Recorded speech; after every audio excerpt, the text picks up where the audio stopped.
Hello everyone, this is Star Snowbie here. Now that I got the bad Star Wars movies out of the way, I'm going to talk about the good ones. Even the prequels.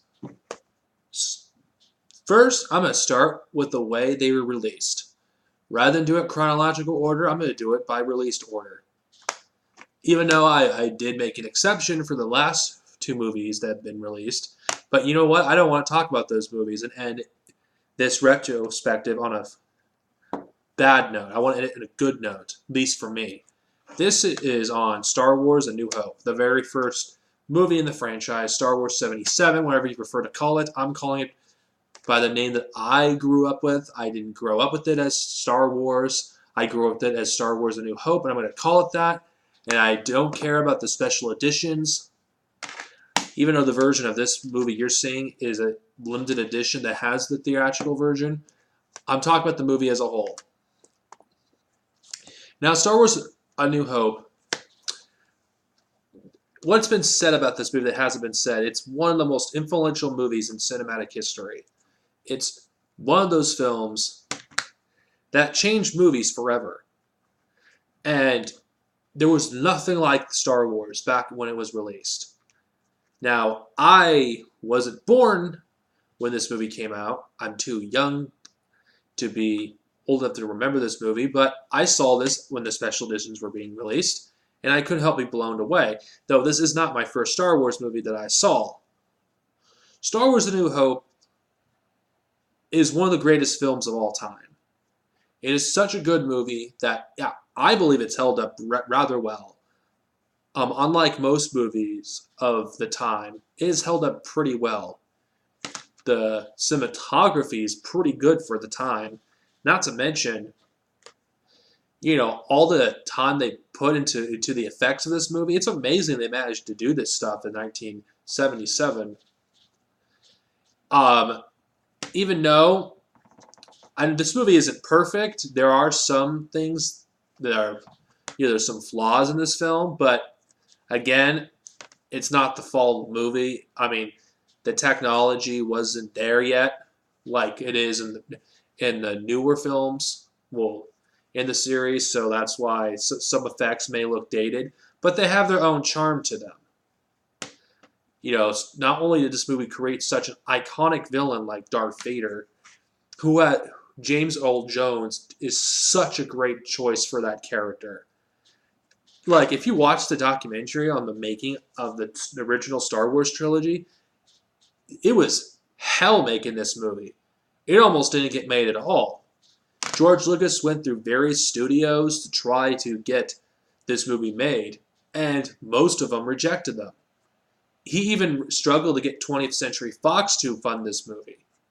20th Century Fox had no faith in this movie, and they have, as of this video, assuming Disney doesn't buy the distribution rights of all the original Star Wars movies, including the theatrical versions, they have exclusive ownership of this movie.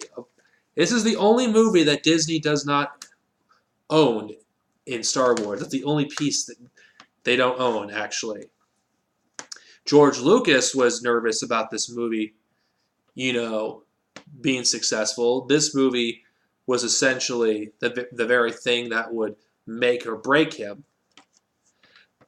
If you've been paying attention to George Lucas and you understand certain things about him, there's a lot of things in this movie that were taken from movies that he grew up with as a child. He didn't rip them off. He actually paid a homage to a lot of them.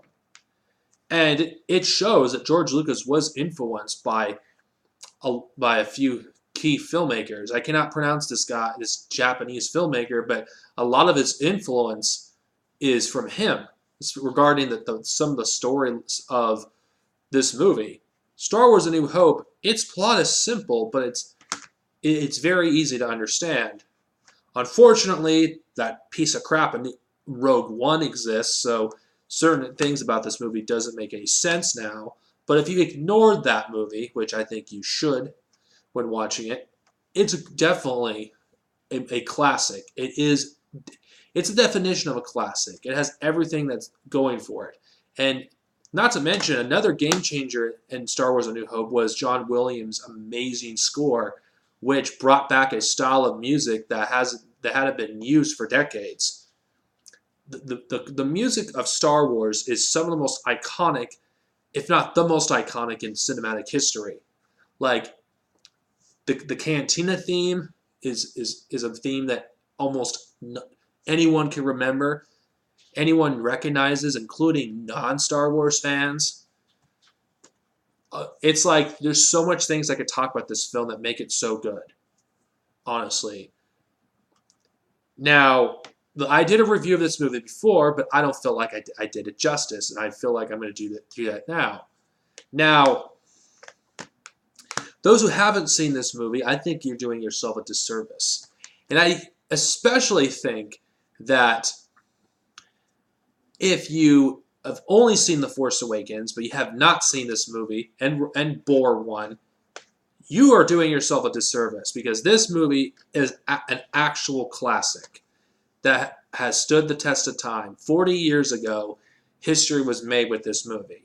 And it's amazing how its influence still, affects the genre today.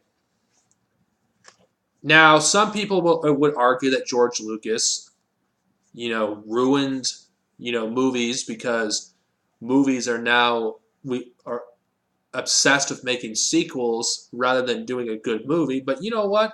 I don't blame George Lucas for that. At the time this movie came out, there was no guarantee there was a sequel. And you know what? Unlike the worthless Awakens, this movie stands completely on its own.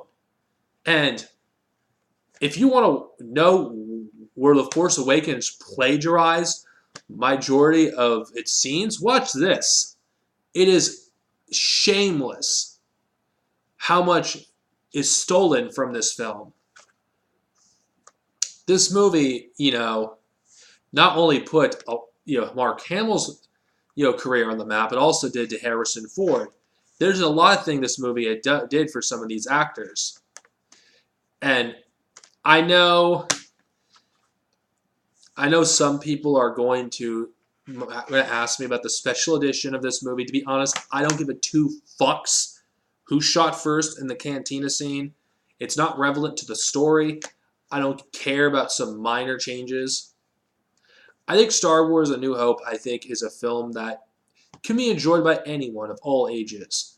This isn't just some stupid,